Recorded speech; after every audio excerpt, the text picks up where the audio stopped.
श्री शिवाय नमस्तुभ्यम। हम सबको पता है कि गुप्त नवरात्रि का बहुत ही पावन सा दिन चल रहा है और आप सबको पता है कि गुप्त नवरात्रि का तीसरा दिन यानी बुधवार का दिन अब आ चुका है ना।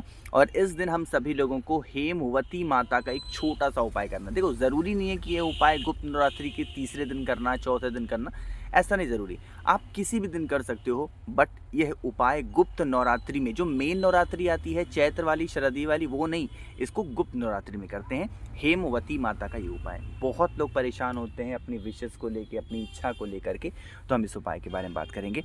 बहुत ही ध्यान से वीडियो को देखिएगा, समझने की कोशिश करिएगा। स्क्रीन पर आप लोग को बेलपत्र दिखाई दे रहा है। इस उपाय के लिए आप लोगों को मात्र एक बेलपत्र चाहिए, इससे ज़्यादा की ना कोई ज़रूरत है, ना कोई आवश्यकता है ना। नाम एक बार ध्यान से देखिएगा, मैं लिख भी दे रहा हूँ। हेमवती माता के नाम से इस उपाय को करना है। तो जो बेलपत्र आपने लिया है, इसके साथ में आपको चावल के दाने का इस्तेमाल करना है। उपाय हम ये करेंगे कहाँ पता है आपको? हम लोग यह उपाय करेंगे भोले बाबा के शिवलिंग के ऊपर। तो जब कभी भी भोले बाबा के शिवलिंग के ऊपर कोई से भी उपाय करने की बारी आती है, हम सभी को खंडित चीज़ों को नहीं चढ़ाना चाहिए, बताया है मैंने। तो जो चावल का दाना ले रहे हो आप लोगों को, मात्र एक बेलपत्र पर हम यह उपाय भोले बाबा के शिवलिंग के ऊपर कर रहे हैं। तो जो चंदन लगाओगे वो कौन सा होगा? लाल चंदन। अरे बताओ तो, लग गया ना लाल चंदन। अब लाल चंदन तो यहाँ लगा दिया, लेकिन यहाँ पर पीले चंदन की भी आवश्यकता पड़ेगी। तो बड़े वाले पत्ते पे लाल चंदन और नीचे के जो दोनों छोटे छोटे पत्ते हैं इस पर पीला चंदन, है ना, ऐसे करते हुए, ठीक है ना। जो आपके पास में चावल के दाने हैं, उन चावल के, कितने चावल के दाने? 3 चावल का दाना, और एक चावल का दाना लाल चंदन के ऊपर, दूसरा चावल का दाना पीले चंदन के ऊपर, तीसरा चावल का दाना फिर से पीले चंदन के ऊपर। कुछ इस प्रकार से, जैसी बेलपत्र सजी हुई है ना, आपको भी कुछ इसी प्रकार से चीज़ों को करना है। बातें क्लियर हैं क्या? अब इतना करने के बाद में आप इस पूरे बेलपत्र को उठाइएगा।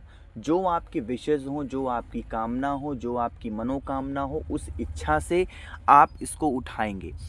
अब दिन कौन सा चल रहा है? गुप्त नवरात्रि का। मुझे उम्मीद है आप सभी के घरों में देवी माता की कोई ना कोई मूर्ति, कोई ना कोई प्रतिमा, कोई ना कोई फ़ोटो ज़रूर होंगी। अरे होंगी ना।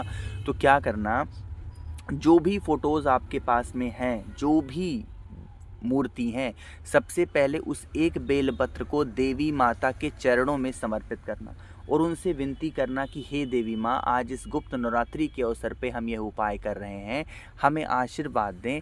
हमारे घर में, परिवार में ऐसे प्रॉब्लम है, ऐसी समस्या है जो कि ख़त्म नहीं हो पा रही है, आप हमारे घर से यह समस्या दूर करें। ऐसी विनती करना, और फिर विनती करने के बाद में भोले बाबा के शिवलिंग के पास आकर के चुपचाप खड़े होना।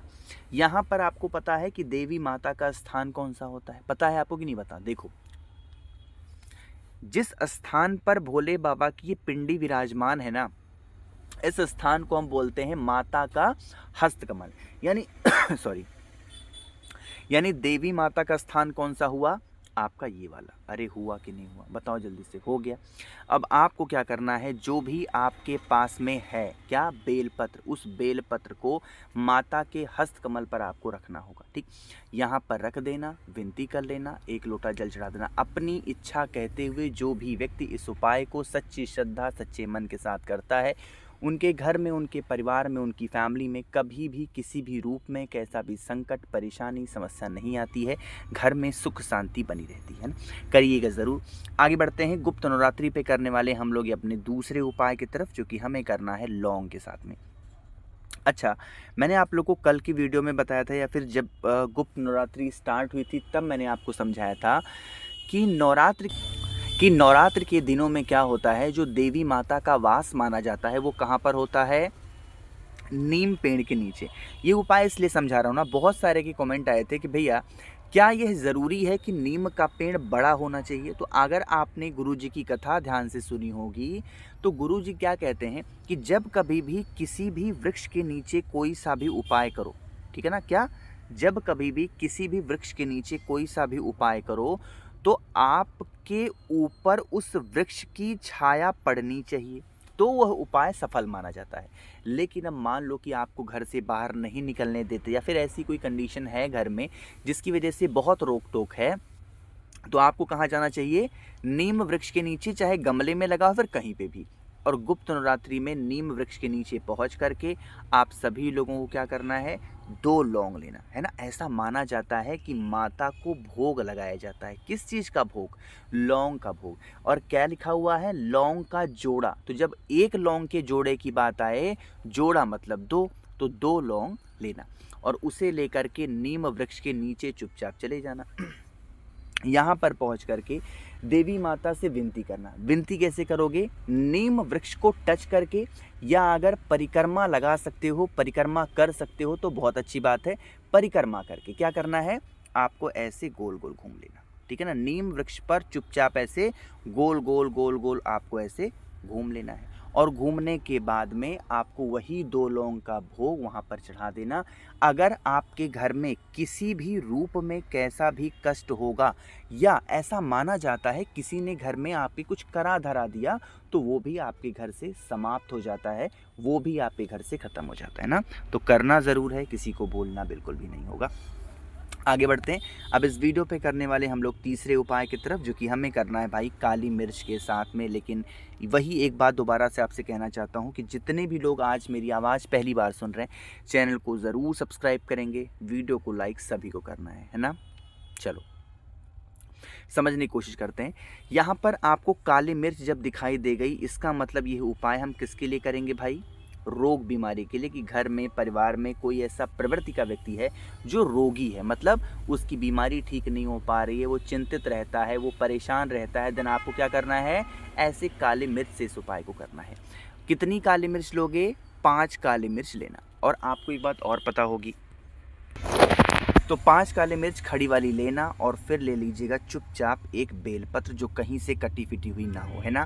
ध्यान रखना, रोग बीमारी के लिए अभी मैंने बता रहा था, मैं भूल गया बताना कि हमें किसका स्मरण करना चाहिए। मेरे साथ दोहराओ भाई सभी लोग। कुंदकेश्वर महादेव। हमेशा ध्यान रखना, जब धन की कमी बहुत ज़्यादा हो जाए या रोग बीमारियां घर में बहुत ज़्यादा हो जाएं, तो ध्यान रखना है कुंदकेश्वर महादेव का स्मरण किया जाता है, ठीक है ना। बातें क्लियर है। आगे बढ़ते हैं। फिर तांबे का पात्र लीजिएगा, इसके अंदर जल भरिएगा, जल के अंदर गंगा जल डालिएगा और फिर पहुंच जाएंगे भोले बाबा के शिवलिंग के पास में। यहाँ पर पहुंच करके अब आप लोगों को एक काम करना है। पहला काम ये क्या होगा?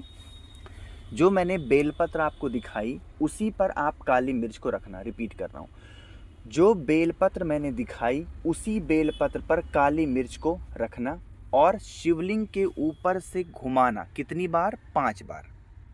उस व्यक्ति का नाम और गोत्र बोलना, जो भी व्यक्ति घर में बीमार है, जो भी व्यक्ति घर में परेशान है, ठीक है ना। इस उपाय को करके देखिएगा, रख देंगे, घर में कभी रोग बीमारियां नहीं आएंगी। अच्छा हाँ, पहले वाले उपाय मैंने जो बताया कि यहाँ पर समर्पित करेंगे माता अशोक सुंदरी के स्थान पे, तो यहाँ पर हेमवती माता का स्मरण करके ही करिएगा। ये पहले उपाय मैंने लास्ट में नाम बताना मैं भूल गया, तो इसलिए इस चीज़ का ध्यान रखेंगे, है ना। चलिए आगे बढ़ते हैं। इस वीडियो के हम लोग सबसे आखिरी अपने चौथे उपाय की तरफ, जो कि आप सभी को करना चाहिए। एक बार और कह रहा हूँ, प्लीज़ आप सभी लोग वीडियो को लाइक ज़रूर किया करिए और चैनल सब्सक्राइब भाई सभी को करना है ना। देखो, जब कभी भी मूंग के दाने के बारे में बारी आती है, कोशिश करना यह उपाय बुधवार के दिन। वैसे गुप्त नवरात्रि में कभी भी कर सकते हो, बट गुप्त नवरात्रि में जब बुधवार का दिन आए तो इस उपाय को करने की महत्ता बढ़ जाती है। क्या फ़ायदे हैं? जैसे आप कभी भी किसी भी काम में हाथ लगाते हो, आपको किसी भी काम में सफलता नहीं मिलती, चाहे वो छोटा काम हो, चाहे वो बड़ा काम हो, या फिर कैसा भी काम है, आप बिल्कुल उसमें सफल नहीं हो पा रहे हो, तो एक चुटकी हरा मूंग लीजिएगा। रिपीट कर रहा हूँ, क्या करना है? एक चुटकी हरा मूंग लेना है ना। मूंग लेने के बाद में आपको थोड़ा सा गुड़ लेना है और गुड़ के 7 टुकड़े करने हैं।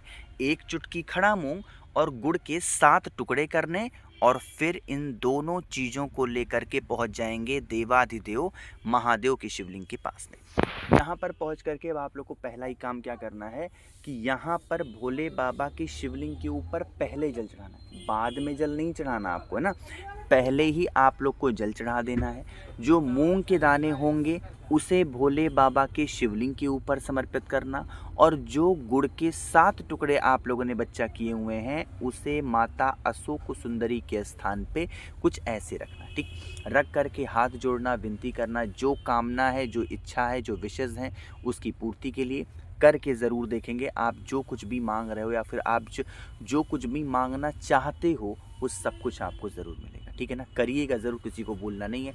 कोशिश की अच्छा समझाने की। यहाँ पर एक इंस्टाग्राम हैंडल लिख रहा हूँ मैं, द नेचुरल प्लानट 108। अगर आपको मुझसे बातें करनी है तो आप मुझे इंस्टाग्राम पे फॉलो कर सकते हो, वहाँ पर हम लोग खूब सारी बातें करेंगे। तो वीडियो पसंद आई हो तो लाइक करिएगा, कुछ पूछना है नीचे कमेंट सेक्शन में पूछें, और मेरे जितने भी भाई बहन आवाज़ पहली बार सुन रहे हैं चैनल को ज़रूर सब्सक्राइब करेंगे। श्री शिवाय, नमस्तुभ्यं।